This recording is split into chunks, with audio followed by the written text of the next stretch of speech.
5, 4, 3, 2, 1. I'm John Miglash for the Wisconsin DMA and the International Society for Strategic Marketing. Whoa, good morning, Phoenix. Got a lot to cover here today. Let's see if I can figure out which button to click.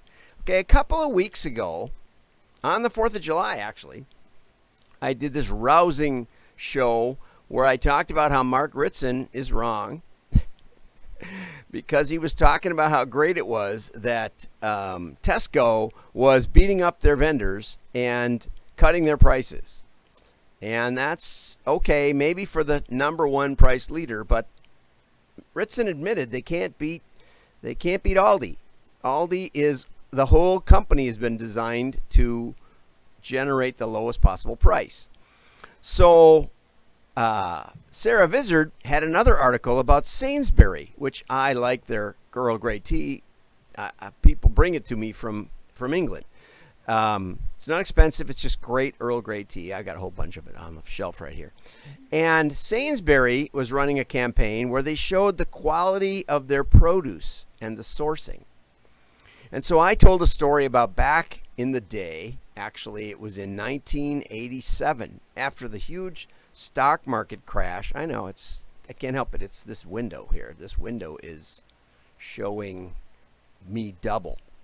Anyway, back in 1987, after the big stock market crash, Dominick's was being challenged in the Chicago marketplace by Cub, who had destroyed several markets previously, coming in from France and cutting their prices 6% below the market. And then when the others tried to match it, but they couldn't because they weren't as efficient, just like Aldi and Tesco, then they would gradually ink them up. But by the time they, and keep a 2% differential, which smart shoppers can sense, and they would literally put the price ads up on the wall and they would X out the competitor's price, let's say Jewel Osco, and they would write their own price over the top of it as you came into the Cub Foods. So we decided to take a different tack, and I ran across somebody from R.L. Meyer Advertising when we were starting, and he had the pictures. So that's what I really wanted to show you. This was what we showed. This we did in a full-page ad in the Sun-Times and, the Chicago media. And look at this strawberry. Imagine that as a full-page ad, like kaboom.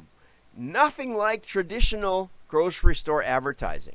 And the copy, which is unreadable by me, talks about that strawberries are members of the rose family and were mentioned in many early Greek writings, and that they had medicinal purposes through the years and all this stuff. You say, what the heck is that about? How can you sell your grocery store with that? And we had another one with broccoli. Look at that. And we had another one with lettuce. Full page ads, no price, nothing. Just talking about how much we care about produce. And it worked. It worked in spades. The customer said, that Cub might be cheap, but it's probably cheap for a reason, and we're going to stick with it. And Dominick's had a great pricing strategy where the closer they were to Cub, the more competitive their prices were on the commodity items. And if they were right close to one, they were head-to-head exactly the same.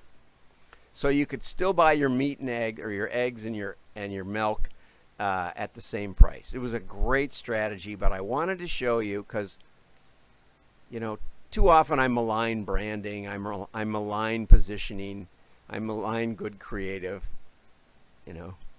and this was out of the park. And I promised to thank Terry. I think it was Terry who sent me this, and I can probably even find that if I look really hard. Let me give him credit for sending me this stuff, because this is like lost to history and it's so fun. And yeah, he should be on here. Yeah, Terry Crawl. Thank you, Terry, for that. And always love the interaction. Okay, on sillier news, a company in Japan is trying to develop a helmet for a safe night out. Now, I was thinking that this was going to be the helmet. It's got a nice wide brim to keep you from getting spit on or spilled on by other people. It's got a slit. Mask is maybe somehow connected or stored, and maybe this is a deceptively hard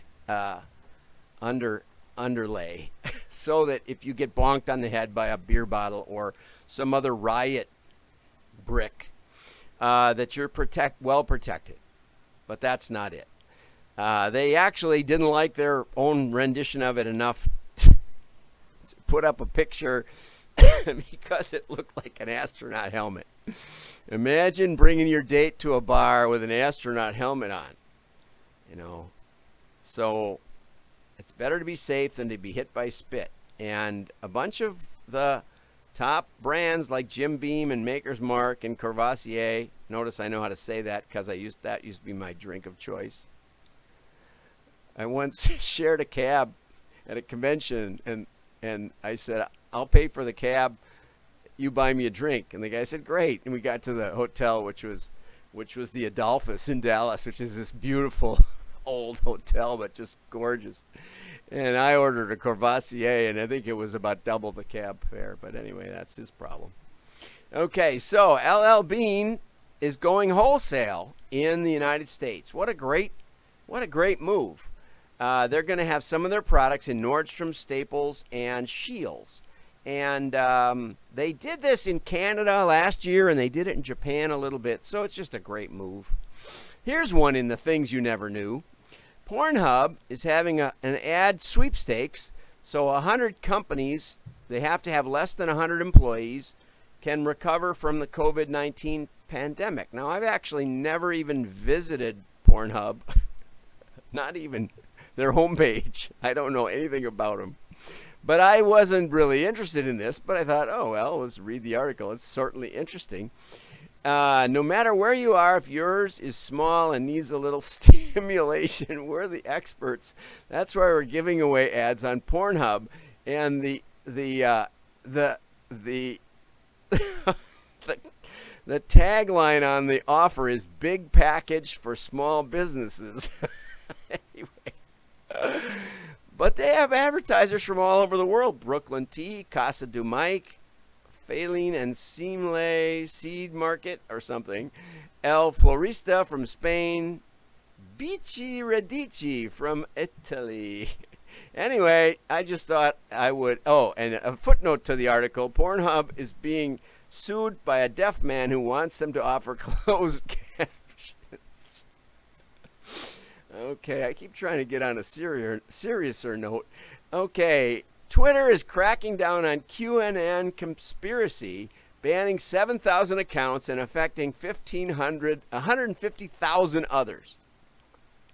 So I brought up Twitter. I have a Twitter account. You can watch these live on Twitter. And there was this big warning that Twitter was banning these people because they were conspiring to hurt other people or something. I don't know what. Anyway, but what I thought was funny was it said we're going to limit the reach of their communications. We're going to knock many of them, 7,000 of them off, and we're going to, it's like we're going to shadow ban them. Now, Jack, the founder of Twitter, testified before Congress saying that Twitter had none of these capabilities, that they just didn't do this at all. And they weren't gonna. So whatever you think of anything, any topic, now you can take the years of work you invested in growing your Twitter account, and you can lose it instantly with no appeal because you mentioned something like I'm mentioning now. I'm mentioning this story. I'm not endorsing the story or the followers, just mentioning it. But according to the sign, and I've never mentioned it on my Twitter account, but according to that sign, if I ever do, and it might be on there now, so you may never see me again on Twitter. Who knows? Don't know.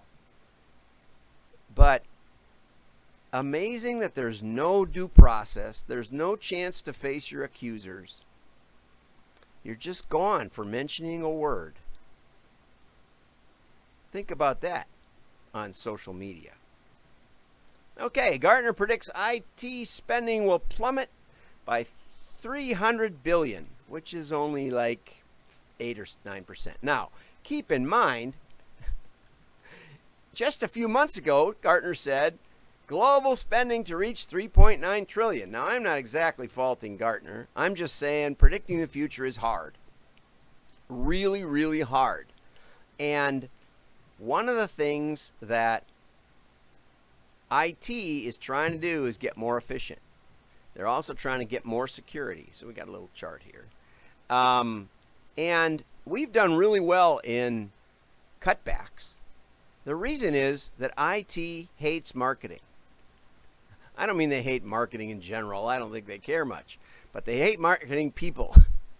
Because marketing people tend to ask for twice what they want, don't know what they really need, and if you, by some miracle, give it to them, it will trigger even more questions and they will have even more requests.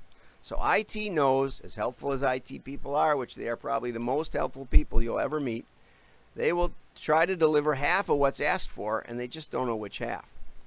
And it's especially problematic in the customer segmentation area, where there's always new tricks that marketing reads about when they watch webinars from canceled conferences, and they want IT to be able to do this and that and another thing.